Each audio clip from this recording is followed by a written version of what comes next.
अस्सलाम वालेकुम स्टूडेंट्स। अब हमारे पास जो नेक्स्ट टॉपिक है वो बेसिकली है heating load and cooling load. Heating load and cooling load क्या होता है? अगर हम सिंपल वर्ड में बताएं कि हीटिंग लोड ऐसे है कि आपके पास एक रूम है और उसको आपने हीट करना है, तो फिर हम क्या करते हैं, उसका हीटिंग लोड कैलकुलेट करते हैं कि कितना ज़्यादा। लेट्स सपोज आपके पास एक बहुत बड़ा हॉल है जिसमें कोई 1000 बंदा बैठ सकता है, और अब आप उसके अंदर 1000 बंदे ने आना है, 1000 पर्सनस इवेंट है कोई, और जो हॉल के अंदर टेम्परेचर है लेट्स सपोज वो है 2 डिग्री सेंटीग्रेड। अब आपने उसको क्या करना है, रूम को हीटअप करना है। क्यों? कंफर्टेबल इन्वायरमेंट बनाने के लिए कि लोग जब वो आएँ या जब वो इवेंट हो तो कंफर्टेबली वहाँ पे देख सकें। अब आप क्या करेंगे, अब आपके माइंड में क्वेश्चन आएगा कि यार अच्छा, एक मेरे पास हीटर है वो लगा देता हूँ, छोटा सा हीटर है जो आप रूम अपने घरों वगैरह में यूज़ करते हैं। तो आपका क्या ख्याल है, अब एक छोटा सा हीटर जो है वो पूरे हॉल को कर लेगा? नहीं, वो नहीं कर सकता। क्यों? क्योंकि वो हॉल बहुत बड़ा है, उसमें बहुत ज़्यादा विंडोज़ हैं जहाँ से एयर जो है वो लीक होके अंदर आ रही है। 4-5 उसके दरवाजे हैं जो बार बार खुल बंद हो रहे हैं, वहाँ से भी एयर अंदर आ रही है आपके पास। ठीक है, तो वो एक छोटा सा हीटर नहीं कर सकता। फिर आप कैसे करेंगे? तो आपको बेसिकली कैलकुलेट करना पड़ेगा सारी चीज़ें कि दीवार से कितनी हीट अंदर दीवार से कितनी जो है वो कोल्ड एयर जो है वो अंदर आ रही है, विंडोज से कितनी आ रही है, डोर्स हैं जो हमारे पास वहाँ से कितनी आ रही है। तो ये सारी चीज़ें आप कैलकुलेट करेंगे। जब आप कैलकुलेट करेंगे तो आपके पास एक हीटिंग लोड की वैल्यू आ जाएगी। तो जिस तरह वो लेट्स सपोज BTU में आती है, लास्ट टाइम मैंने BTU आपको समझाया था कि 1000 BTU किसके बराबर होता है, वो 1 टन के बराबर भी आपको पता है। तो फिर उतने टन का आप क्या करेंगे, या उतने BTU का आप हीटर लगाएंगे, या छोटे छोटे हीटर इतने लगाएंगे कि वो टोटल BTU जितना भी आपने कैलकुलेट किया वो पूरा हो जाए। फिर आपके पास बेसिकली वो रूम जो है वो हीट होगा कॉन्टीन्यूसली उस टेम्परेचर को जो आप चाह रहे हैं हीट करके। लेट्स सपोज 20 डिग्री चाह रहे हैं तो फिर वो 20 डिग्री तक जाएगा और फिर मेंटेन होगा। तो ये बेसिकली हीटिंग लोड होता है। एग्जैक्टली ऐसे ही कूलिंग लोड है। कूलिंग लोड में तो आपको एयर कंडीशनिंग का आइडिया है। अब लेट्स सपोज वही रूम है, अब मैं कूलिंग लोड की बात करूँ, वही रूम है आपके पास, वही हॉल है 1000 पर्सन की, उसमें जिस तरह एक शादी हॉल है लेट्स सपोज। अब आपने वहाँ पे देखा होगा कि काफ़ी ज़्यादा एयर कंडीशनिंग लगे होते हैं और बड़े साइज़ के लगे होते हैं, 4 या 5 लगे हुए हैं या 6 लगे हुए हैं। तो वो बेसिकली कि उनको पता है कि उनका हॉल में लेट्स सपोज 500 लोगों ने आना है, और हॉल में कितनी विंडोज़ हैं, कितने डोर्स हैं, कहाँ कहाँ से जो बाहर से गर्म हवा है वो अंदर लीक होके अंदर आ सकती है, कितनी आएगी, वो कैलकुलेट किया होगा उन्होंने। और फिर उन्होंने वो एक BTU लोड कैलकुलेट कर लिया होगा, cooling load. Cooling load calculate कर लिया, उसके बाद उन्होंने वो एयर कंडीशनिंग जो भी उन्होंने डिज़ाइन किया है वो बताएंगे कि अच्छा जो इतने BTU के है ना, लेट्स सपोज 2-2 टन के 5 AC लगेंगे, तो ये वैल्यू जो है ये ऑलमोस्ट मैच कर जाएगी हमारी कूलिंग लोड के साथ। तो फिर हमारे पास जो ये टेम्परेचर है, लेट्स सपोज आप 16 डिग्री चाह रहे थे, वो मेंटेन रहेगा। तो ये हीटिंग लोड और कूलिंग लोड दो डिफरेंट चीज़ें हैं। तो अब हम इनको देखते हैं डिटेल में। सो सबसे पहले हम हीटिंग लोड पढ़ेंगे और फिर कूलिंग लोड है। तो यहाँ पे डेफिनेशन लिखी हुई है, primary function of an air conditioning system is to maintain the condition space. तो आपको मैंने बताया कि प्राइमरी फंक्शन एयर कंडीशनिंग का क्या होता है, कि टेम्परेचर मेंटेन करके रखता है, वो जो आपको चाहिए, जो आपने रिमोट पे सेट किया है वो उसको मेंटेन करके रखेगा। सेकंड, वो क्या करता था, मॉइस्चर कंटेंट को भी मेंटेन करके रखता है, एयर की क्वालिटी को भी और नॉइस को भी वो मेंटेन करके रखेगा। फिर cooling and heating load calculations are done to ensure that the cooling and heating equipment designs or selected serves serves the intent purpose of maintaining the required condition in the condition space. Heating and cooling load आपका क्या करता है, जब आप heating and cooling load calculate करते हैं उसके बाद आप जो है सिलेक्ट करते हैं इक्विपमेंट को, तो उसका मकसद ही ये है कि जो आपके पास स्पेस है उसको कूल करना है, हीट करना है, तो वो उसको मेंटेन करके रखे। लोड की बात मैंने आपको बता दी है, load is the amount of heat in BTU per hour और watts required to be remove और added to bring the condition space to the desired condition. Heat है, हीट ऐड करनी है तो हीटिंग लोड है, हीट रिमूव करनी है तो कूलिंग लोड है आपके पास। तो कह रहे हैं कि लोड वो है कि जितनी आपने हीट ऐड करनी है या आपने उतनी हीट रिमूव करनी है, जो भी आपके पास एक स्पेस है, और इस स्पेस को वो बार बार क्या कह रहे हैं कंडीशनड स्पेस। ठीक हो गया। क्लासिफिकेशन है, मैंने आपको बताया 2 तरह की है, कूलिंग लोड है, हीटिंग लोड है। कूलिंग लोड की डेफिनेशन क्या है?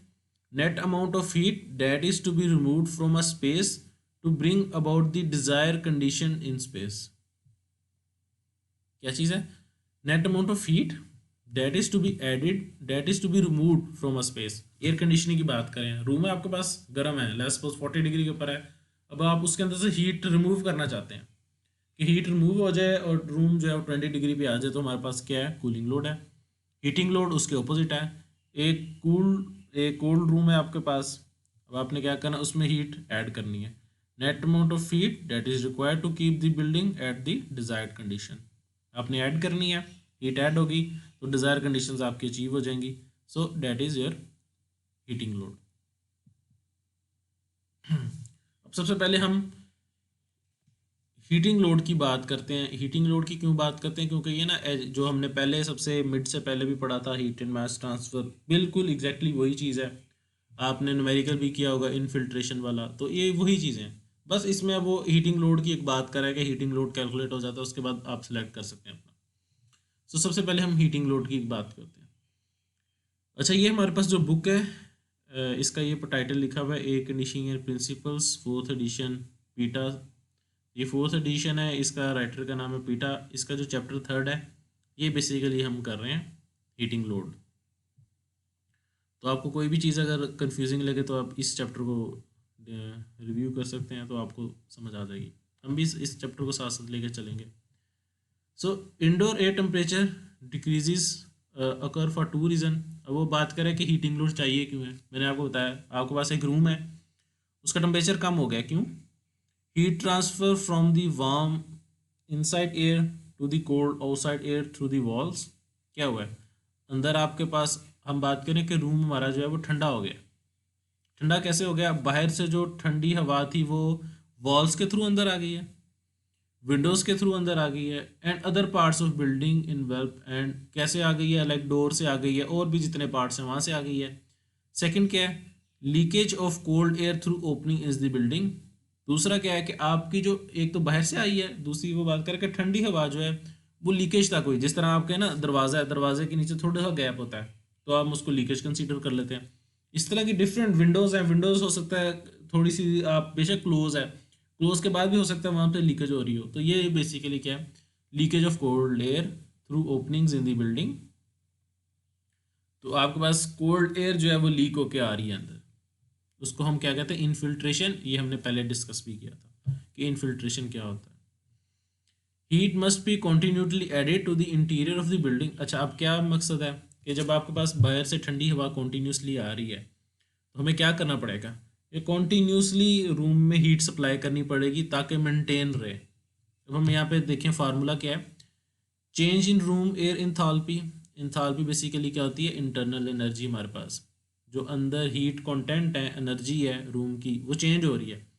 उसमें क्या हो रही है change? Heat supplied by the heating system, ये जो हीटर है उसने सप्लाई किया, minus heat loss from the room. जिस तरह यहाँ पे लेट्स सपोज 100 वाट का हीटर था, 100 वाट का हीटर, 100 वाट का हीटर चल रहा है, माइनस आपके पास क्या है कि लेट्स सपोज 50 वाट जो है वो लॉस हो रही है, बाहर जा रही है। ये डायग्राम से भी आपको समझ आ जाएगी। रूम है, रूम है आपके पास, हीट इन के आपके पास हीट फ्रॉम हीटिंग सिस्टम आपके पास अंदर आ रही है हीटिंग सिस्टम से। 100 वाट का हीटर लगा हुआ है, वो अंदर लेके आ रहा है। और क्यू आउट क्या है? Heat loss from the surrounding. और वॉल से जो लीकेजेस हैं वहाँ से जो आपके पास हीट बाहर को निकल रही है और ठंडी हवा अंदर आ रही है, वो आपके पास क्यू आउट है। तो देखें, अगर ये equation Q in is equal to Q out होगी, तभी आपका रूम का टेम्परेचर मेंटेन होगा। क्या मतलब? कि हीटर ने इतना रूम को हीट किया है जितनी लीकेज हुई है, तो फिर आपके पास रूम का टेम्परेचर है मेंटेन रहेगा। अब लेट्स सपोज मैं बात करता हूँ कि आपने रूम हीट किया पर लीकेज ज़्यादा हो गई है, तो अब क्या बात होगी कि रूम ठंडा हो जाएगा, क्योंकि आपका हीटर इतनी कैपेसिटी का नहीं है, या कोई किसी भी रीज़न की वजह से आपका हीटर जो है वो स्मॉल है, या लीकेजेस बहुत ज़्यादा हैं, हीटर बेशक बड़ा है पर हीट कम हो रहा है और लीकेज जो है वो ज़्यादा हो रही है, तो आपके पास रूम ठंडा हो जाएगा। अब इसके ऑपोजिट है कि आपका हीट सिस्टम हीटिंग कर रहा है और लीकेजेस बिल्कुल नहीं हो रही है, बहुत थोड़ी हो रही है, तो आपका रूम का हीट अप होना शुरू हो जाएगा। ठीक हो गया। तो ये वो बेसिकली इक्वेशन है, enthalpy is equal to Q in minus Q out. Q in क्या था, heat supplied by heating system, ये हीटर है सप्लाई कर रहा है, और ये क्यू आउट है हीट लॉस लीकेजेस जो हो रही है। So room air should remain at constant elevated temperature. Constant elevated temperature है तो हमें क्या करना है, change in room air enthalpy हम जीरो चाहते हैं, हम चाहते हैं कि ये ज़ीरो हो। तो जब ये ज़ीरो आप इस इक्वेशन में पुट करते हैं, यहाँ पे एच सी एच को ज़ीरो पुट करते हैं, तो Q in is equal to Q out हो जाता है। और Q in is equal to Q out का क्या मतलब है कि जितनी आप हीटर इन कर रहे हैं उतनी ही भी आउट कर रहा है, तो आपके पास क्या होगा, कांस्टेंट टेम्परेचर मेंटेन हो जाएगा। ठीक है, थोड़ा सा और इसको मैं अगर एलेबोरेट कर दूं आपके लिए, एसी के हिसाब से बात करते हैं, क्योंकि मोस्टली लोग एसी यूज़ करते हैं, यूज टू हैं, उसकी एग्जांपल देने से ज़रा जल्दी समझ आ जाती है, क्योंकि वो आपने देखी होती है एक चीज़। अब लेट्स सपोज आपके पास ये रूम था, इसको ठंडा करना है, एग्जांपल दे रहा हूँ आपको सिर्फ। आपने यहाँ पे एसी लगाया, एसी हवा अंदर दे रहा है, और कुछ विंडोज़ वगैरह से एसी की हवा बाहर लीक हो रही है। अब मोस्टली केसेस जब आप 26 डिग्री सेंटीग्रेड जो है ना वो एसी पे चलाते हो, तो आप देखो एसी बंद हो जाता है। क्यों? क्योंकि वो ठंडा ज़्यादा कर रहा होता है और लीक कम हो रही होती है वहाँ से, वॉल्स के थ्रू। वॉल्स के आपको मैंने बताया था कि वॉल्स के थ्रू कैसे होती है, कंडक्शन से। दीवार आपकी गर्म है तो वहाँ से कंडक्शन हो रही है, विंडो से जा रही है, तो क्या है कि एसी ज़्यादा ठंड कर रहा होता है और लीकेज कम हो रही होती है। तो फिर आपका रूम का क्या टेम्परेचर है, जल्दी 26 हो जाता है। जब 26 हो जाता है एसी बंद हो जाता है, एसी बंद हो जाता है, पर ये क्यू आउट तो कंटिन्यूसली हो रहा होता है। जब ये हो जाता है, जब आपका रूम का टेम्परेचर अगेन इस क्यू आउट की वजह से 26 से 27 28 जाता है, आपका रूम का एसी दोबारा चल जाता है फ़ौरन से, और फिर वो 26 को मेंटेन करने की कोशिश करता है। जैसे ही 26 होता है, क्योंकि वो ठंडा ज़्यादा कर रहा होता है। ठीक है, अगर जब आप प्लस सपोज एसी 22 पे ले जाते हैं, तो आप देखें आपका एसी ऑफ ही नहीं होता। क्यों? क्योंकि आप कूल कर रहे हैं, यहाँ पे आप चाहते हैं 26 डिग्री हो जाए, पर यहाँ पे लीकेज ही बहुत ज़्यादा हो रही होती है। आपका एसी जो है वो कॉन्टीन्यूसली 22 डिग्री के ऊपर या 21 डिग्री के ऊपर लेके आने की कोशिश करेगा, चलता रहेगा, बट 21 डिग्री अचीव नहीं होगा। क्यों? क्योंकि यहाँ से लॉस बहुत ज़्यादा हो रहा है। इस वजह से आपका एयर कंडीशनिंग जो है वो 26, क्योंकि 26 से कम टेम्परेचर है, 26 इजीली रूम का 30 से 26 से जल्दी अचीव हो जाता है। जब जल्दी अचीव हो जाता है, लीकेज तो कंटिन्यूसली हो रही होगी दीवार से, छत से, खिड़कियों से या दरवाजे के नीचे से, तो आपका क्या एयर कंडीशन जब 26 अचीव होगा ऑफ हो जाएगा। और जब दोबारा 26 से 27 होगा तो एयर कंडीशनिंग दोबारा ऑन हो जाएगा, दोबारा वो 26 उसको लेगा। तो ये बेसिकली क्यू इन और क्यू आउट, मेरे ख्याल आपको समझ आ गई। तो हम एयर कंडीशन की बात नहीं कर रहे, हम हीटिंग लोड कैलकुलेट कर रहे हैं, तो हम हीटर की बात कर रहे हैं। ठीक है,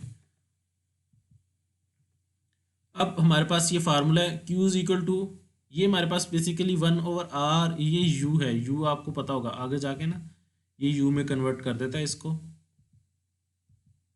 ये देखें U, ये फार्मूला आपने देखा होगा, Q is equal to U A into delta T. Formula आपको पता है, Q था हीट ट्रांसफ़र, U क्या होता था, overall heat transfer coefficient, A क्या था हमारे पास सरफेस एरिया था, और TD हमारे पास क्या था, टेम्परेचर डिफरेंस। तो ये बेसिकली यहाँ पे U की जगह जो है ना 1/R लिखा हुआ है। तो ये हम जब करते हैं तो आपको थोड़ा सा आइडिया हो जाएगा। तो ये बेसिकली U है, समझे, U is equal to 1/R, और R क्या चीज़ है, thermal resistance of the material. ठीक है, 1/R की थर्मल रेजिस्टेंस बेसिकली क्या है, थर्मल रेजिस्टेंस ये होती है कि आपका जो वॉल है वो कितनी रेजिस्ट कर रही है टेम्परेचर चेंज को। तो ये 1/R है, ये जितना ज़्यादा थर्मल रेजिस्टेंस होगी, आपको पता है ये इन्वर्सली प्रोपोर्शनल है, R जितना ज़्यादा होगा Q इतना कम हो जाएगा, और R जितना कम होगा Q उतना बढ़ जाएगा, और Q क्या है, हीट ट्रांसफर रेट। तो ये बेसिकली वही फार्मूला है। तो ये तो मैं क्विक रिव्यू करूँगा क्योंकि आपको पता है 1/R A डेल्टा टी है, सारी चीज़ें आपको पता है। थर्मल रेजिस्टेंस मैंने आपको बता दिया है, मटेरियल की एबिलिटी है to resist the flow of heat through it. जिस तरह हम एक कमरा बनाते हैं, वो दीवारों जो है ईंटों का बना देते हैं, ईंट का आर कुछ और होगा। अब आप एक बंदा आगे कहता है कि नहीं मैंने कंक्रीट का बनाना है, उसका आर जाहिर सी बात है डिफरेंट होगा। एक कह देता है नहीं मैं वुड का बनाना है, वॉल जो है वुड की बनानी है, उसका आर बिल्कुल डिफरेंट होगा। तो उस आर की वजह से क्या होगा, क्यू चेंज हो जाएगा आपका। So building construction materials with a high R value is describes to reduce heat. तो हम क्या चाहते हैं कि हमारी जो हम घर बना रहे हो तो कोई भी ऐसा मटेरियल यूज़ करें उसका आर ज़्यादा हो, जब आर ज़्यादा होगा तो क्या होगा, हमारे पास हीट ट्रांसफर रेट कम हो जाएगा, और हम चाहते हैं कम रहे, कि अगर हमारा रूम अंदर ठंडा है, हमने एयर कंडीशन लगा के ठंडा किया तो ठंडा ही रहे, हीट लॉस ना हो उसमें से, और अगर हमने गर्म किया हुआ किसी वजह से तो भी हीट लॉस ना हो। तो हम क्या कहते हैं, ये डिपेंड करता है फिर आप किस जगह पे घर बना रहे हैं। लाइक मरी वगैरह में जाएंगे तो जाहिर सी बात है वहाँ पे अंदर रूम ठंडा होगा और आपने हीट किया होगा और आप चाहते हैं ठंड बाहर ना जाए, पर इन बोथ केस हमें क्या चाहिए, आर ज़्यादा ही चाहिए होता है। Thermal resistance of various building material are usually listed in tables. हमारे पास ये टेबल्स हैं, A4 टेबल है। अगर हम यहाँ पे बुक के एंड पे चले जाएं,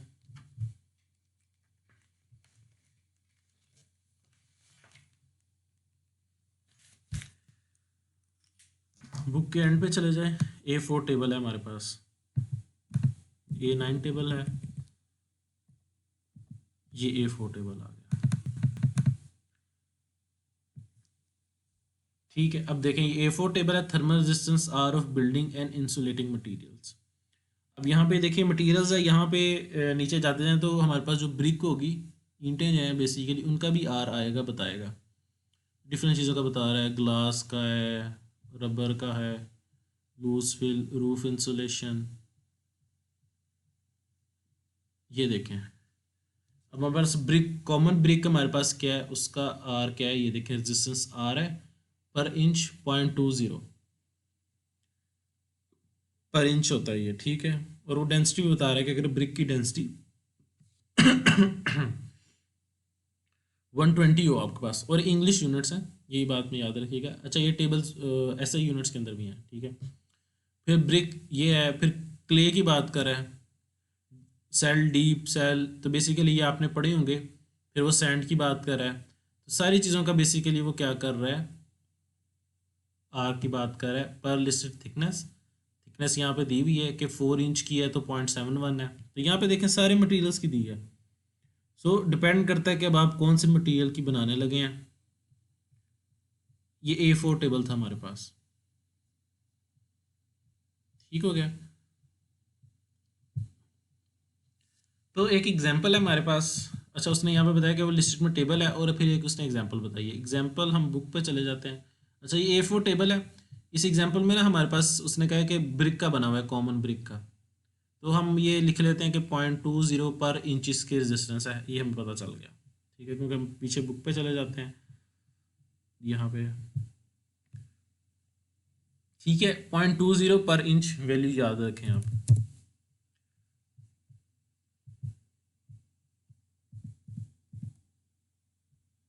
तो ये एग्जांपल आ जाती है हमारे पास। एग्जांपल में उसने क्या कहा है कि अगर हम यहाँ चलें, यहाँ से कर लेते हैं। जो हमारे पास 110 फीट लॉन्ग है वॉल, 110 फीट लॉन्ग है एक दीवार, और 20 फीट हाई है, 20 फीट उसकी ऊंचाई है। Wall is made up of 4 inch of common brick. देखो उसने मटेरियल बता दिया कि कॉमन ब्रिक है वो बनी हुई है, और इसकी जो थिकनेस है ना यहाँ से, वो 4 इंच है। Temperature on the inside of the surface is 65 degree, inside जो है 65 डिग्री फ़ारेनहाइट है, और आउटसाइड क्या हमारे पास 25 डिग्री फ़ारेनहाइट। अब हाई टेम्परेचर से लो टेम्परेचर की तरफ मूव करेगा हीट जो है। What is the rate of heat transfer through the wall. अब हमारे पास सबसे पहले हमारे पास फार्मूला क्या, Q is equal to 1/r into A into delta T. Area, area simple है, 1110 इंटू 20, तो 2200 फीट स्क्वायर आ गया। टेम्परेचर डिफरेंस 65 माइनस 25, या 25 माइनस 65 करेंगे 40 आ जाएगा आपके पास। सिर्फ आर की वैल्यू रहेगी। आर बेसिकली क्या है हमारे पास, यहाँ पे देखें, यहाँ पे उसने आर कैलकुलेट किया हुआ है। आर जो है टेबल से हमने देखा था 0.20 पर इंच था। अब एग्जाम्पल में उसने क्या कहा है कि 4 इंच की दीवार है, पर इंच था 0.20, तो उसको 4 इंच के साथ मल्टीप्लाई कर दिया 4 इंच के साथ, तो हमारे पास आंसर क्या आ गया 0.80। तो हमारे पास आर की वैल्यू आ गई 0.80, तो ये हमने 1/r है, 1/0.80। फिर हमारे पास एरिया है, फिर हमारे पास टेम्परेचर डिफरेंस है, तो हमारे पास क्यू आ गया BTU पर आर। इतना जो BTU पर आर है ना, वो इस वॉल से क्या हो रहा है, बाहर जा रहा है। तो अब हमें पता चल गया कि इतना बाहर जाता है। अगर सिर्फ ये वॉल होती और कहीं से लीकेज ना हो रही होती, रूम में एक ही दीवार होती है वाली, बाकी किसी वॉल से लीकेज ना हो रही थी, तो हमें अब जो हीटर था अपना, वो इतनी कैपेसिटी का लगाना पड़ेगा जो इतने BTU पर आवर प्रोड्यूस करे, तब जाके हमारा जो रूम टेम्परेचर है वो कांस्टेंट रहेगा। समझ आ गई अब आपको बात, कि ये हमने क्यू आउट कैलकुलेट कर लिया, यहाँ पे जो ये वाला क्यू आउट कैलकुलेट कर लिया, इतना दीवार से लीक हो रहा है। अब Q in is equal to Q out, तो इजी एग्जैक्टली इसी कैपेसिटी का हमने क्या करना है, हीटर लगाना है, और वो क्या करेगा, मेंटेन करेगा, रखेगा रूम का। अब ये तो एक चीज़ थी। अब चीज़ें तो बहुत ज़्यादा होती हैं, वॉल्स होती हैं, रूफ है आपके पास, अंदर लोग बैठे हैं, आपको पता है वो भी हीट रिजेक्ट करते हैं, फिर आपके पास अंदर बल्ब चल रहे हैं, वो भी हीट रिजेक्ट करते हैं। तो फिर हम क्या करते हैं, उसमें फिर चीज़ें ऐड हो जाती हैं। ठीक है, ये जो आपके पास है, जिस तरह अंदर लोग बैठे हैं, वो आपको हमने न्यूमेरिकल किए हुए हैं कि वो भी हीट जनरेट कर रहे हैं, तो हमारे पास क्यू इन थोड़ा सा वो उन लोगों की वजह से आ गया। ठीक है, फिर अंदर बल्ब लगे हुए हैं, पंखा लगा हुआ है, तो हमारे पास क्यू इन और आ गया। फिर वो क्यू इन तो हमारे पास ऑलरेडी है कि 4 बल्ब चल रहे हैं, एक पंखा चल रहा है, या एक कोई और चीज़ चल रही है, रूम चल रहा है या फ्रिज चल रही है, वो क्यू इन वो आ गया। उसके अलावा फिर जो बचता है, जैसे सपोज 100 वो वैल्यू आ गई, तो हम इसमें से क्या करेंगे, 100 माइनस कर देंगे, और फिर जो वैल्यू बचेगी उतना हीटर हम ला के लगा लेंगे, क्योंकि वो लोग बैठे हुए हैं, वो हीट जनरेट कर रहे हैं, वो हमारे पास वहाँ से आ जाएगी, बाकी का हम हीटर लगा लेंगे। चले, मेरा ख्याल अब आपको समझ आ गई होगी। नेक्स्ट चलते हैं, thermal resistance of surface air films. अच्छा, अब बेसिकली क्या होता है कि हमारे पास दीवार होती है ना, ये दीवार है, दीवार के ऊपर ना एक छोटी सी एयर की फिल्म बन जाती है, तो उसका अपना एक थर्मल रेजिस्टेंस होता है। There is a very thin film of still air on each side of a solid building element such as wall और रूफ। तो हमारे पास क्या है कि वहाँ पे एक पतली सी थिन फिल्म बन जाती है एयर की। Resistance of an air film depends on the orientation of the surface and on the air velocity near the surface. तो बेसिकली इस फिल्म की जो है ना, वो डिपेंड करती है थर्मल रेजिस्टेंस उसकी ओरिएंटेशन पे।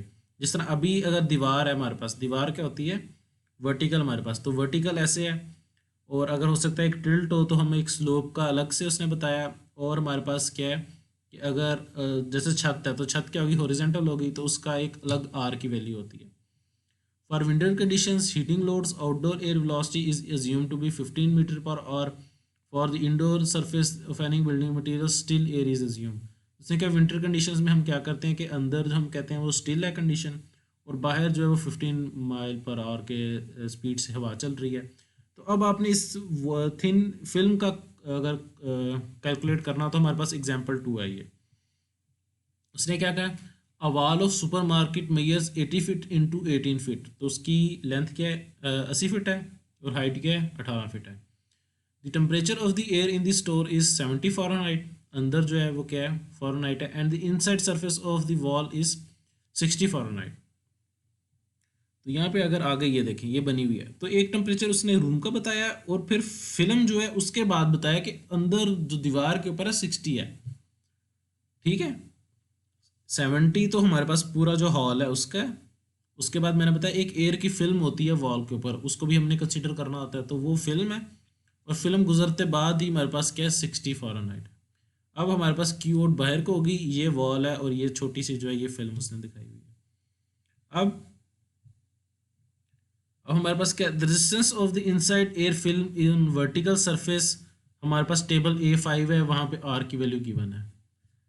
अगर हम चले जाएं दोबारा, टेबल A5 है हमारे पास,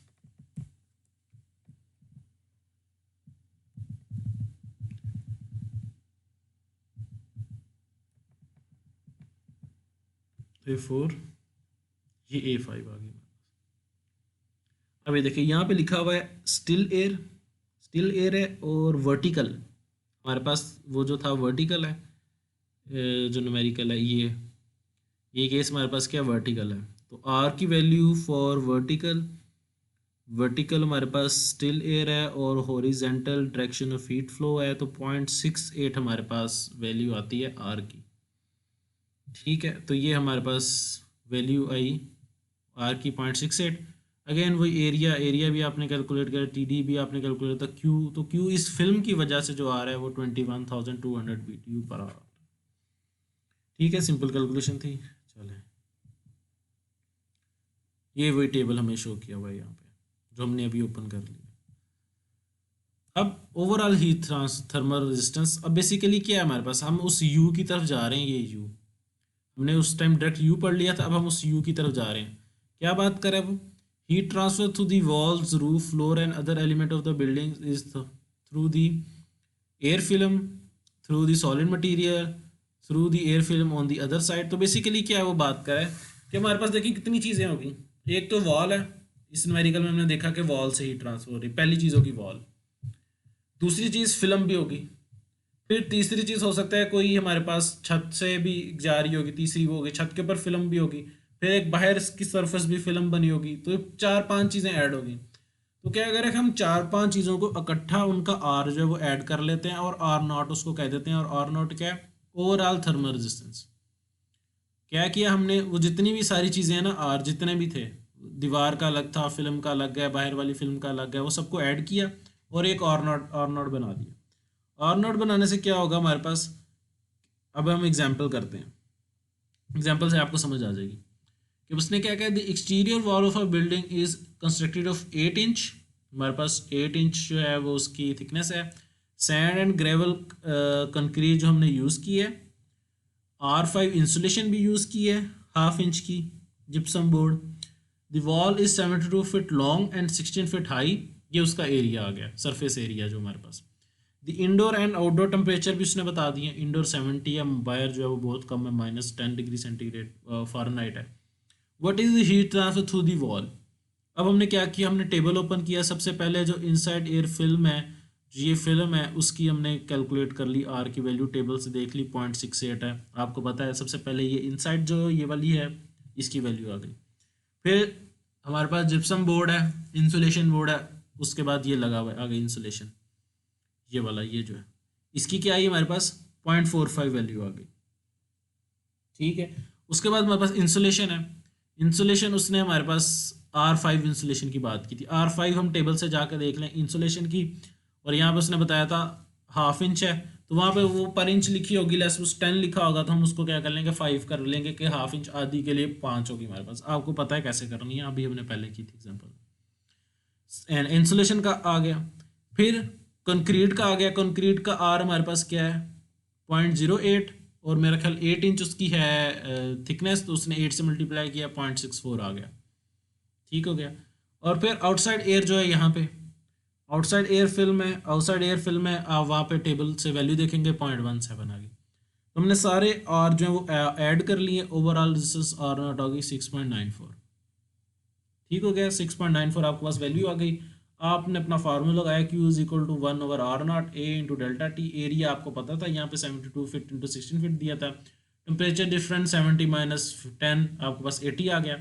1/R0, R0 जो सारी चीज़ें सम की थी आपने वो आ गई। अब आपके पास क्यू आ गया 13280 BTU पर आवर।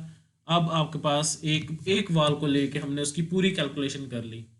इस तरह अगर आपके पास 4 वॉल्स थी और सेम उनकी लेंथ और विड्थ है, तो आप इसको 4 से मल्टीप्लाई कर दें कि चारों दीवारों से इतना हो रहा है। ठीक है, आहिस्ते आहिस्ते हम रियल की तरफ देखें जा रहे हैं। अब इसके बाद क्या होगा, विंडोज़ आएंगी।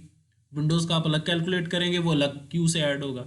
और विंडो का जब आप कैलकुलेट करेंगे तो फिर इस एरिया के अंदर से विंडो का एरिया माइनस कर देंगे आप, जो ये एरिया आपके पास आता है वॉल का, वो पूरी वॉल है, उसमें विंडो का एरिया कैलकुलेट करके इसमें से एरिया में से माइनस करके हम आंसर निकाल लेंगे। और वे क्यू आ जाएगा वॉल का, फिर क्यू विंडो का आ जाएगा, दोनों को ऐड कर देंगे हम, तो क्यू टोटल आ जाएगा हमारे पास। तो अब मेरा ख्याल अब हम काफ़ी क्लोज पहुंचे हैं रियलिटी के। ठीक है, तो अब हम पहुंच गए यू के ऊपर। यू आपको पहले पता है ओवरऑल हीट ट्रांसफर कोफिशिएंट है। Many tables do not list the results as overall resistance but as overall conductances, call the overall heat transfer coefficient. U होता है, और यू क्या है वो डिवाइड करके 1/R डिवाइड करके आंसर बता दिया, Q is equal to U A delta T. और यहाँ पे उसने बताया कि U value in summer, walls की यू वैल्यू समर की और विंटर की पहले से उन्होंने कैलकुलेट की हुई है, और वो डायरेक्ट आपको बता देंगे। That is overall heat transfer coefficient. Example है हमारे पास अगेन, एक बिल्डिंग है, एग्जाम्पल 4 है।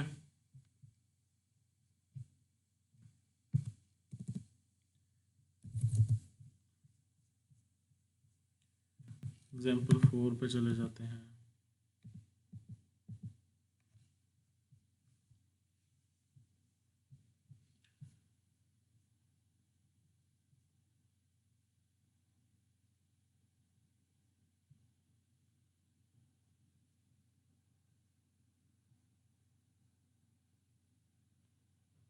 एग्जाम्पल 4 आ गई हमारे पास, compare the thermal resistance. Example 4 ये नहीं है हमारे पास।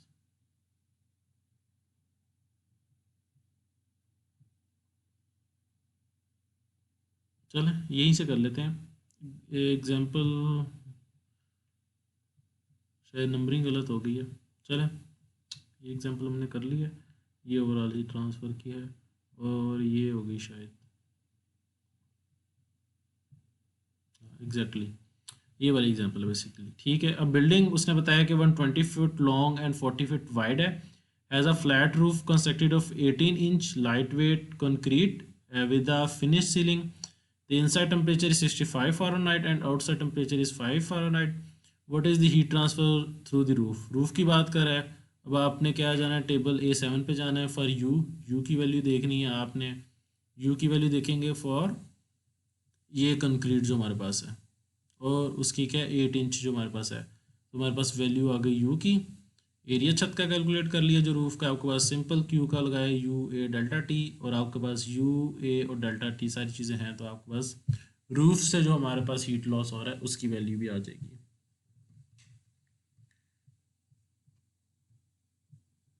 ठीक है, ये एग्जांपल थी 3.7। इसको मैं चेंज कर देता हूँ, एग्जांपल 4 की बजाय 3.7 कर देते हैं ताकि कन्फ्यूजन ना हो। चलें फिर एग्जांपल 5 है हमारे पास। एग्जांपल 5 क्या चीज़ है, frame wall of bedroom of a house has following specification. 12 by 8 feet जो है हमारे पास, wood siding, wood sheeting, 2 inch of insulation with R7 value and inside finish. फिर देखें विंडो आ गई हमारे पास, विंडो उसके अंदर अलग है, 3 feet by 4 feet, 6 inch thickness है, सिंगल ग्लास एल्यूमिनियम फ्रेम।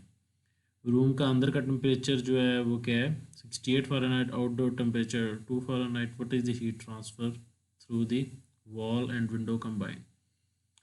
तो मैंने आपको बताया था एरिया के अंदर से वो एरिया माइनस कर देना है। सो हमारे पास क्या है, वॉल का एरिया 96 आ गया, वॉल नेट एरिया हमने क्या किया 96 में से एरिया जो विंडो का है वो माइनस कर दिया और हमारे पास टोटल आ गया 82.5। तो ये एरिया जो हमारे पास विंडो का है और ये वॉल का एरिया आ गया। अब विंडो का यू जो है हमने टेबल से देख लिया, वॉल का भी यू जो मटेरियल हमें गिवन है उसके हिसाब से हमने इंटरनेट वो जो है टेबल है उससे देख लेना है।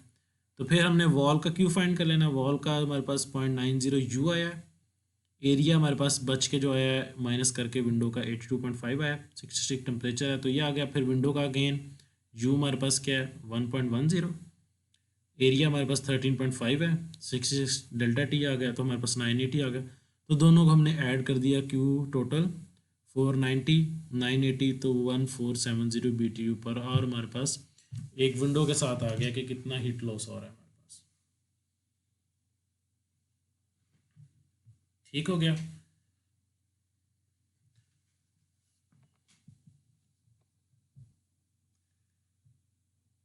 ये हमारे पास टेबल्स थे, वॉल इंसुलेटेड 0.6, हर चीज़ की वैल्यू आपको गिवन है। किसी चीज़ की वैल्यू आपको नहीं मिलती तो आप क्या करें, इंटरनेट से सर्च कर लें, क्योंकि अब आप लेट्स सपोज एक घर डिज़ाइन कर रहे हैं तो आप उसके अंदर कोई और चीज़ यूज़ करना चाह रहे हैं, तो आप क्या करें, उसकी इंसुलेशन जो यू की वैल्यू है वो इंटरनेट से सर्च करें एंड ईजीली आप उसको सॉल्व कर सकते हैं कितना लॉस हो रहा है। ठीक है, नेक्स्ट हमारे पास क्या था, infiltration and ventilation loss. Infiltration मैंने आपको बताया था क्या होता है, इनफिल्ट्रेशन होता है बाहर से जो हवा अंदर आ जाती है। सो इनफिल्ट्रेशन एंड वेंटिलेशन, इसको हम नेक्स्ट वीडियो में स्टार्ट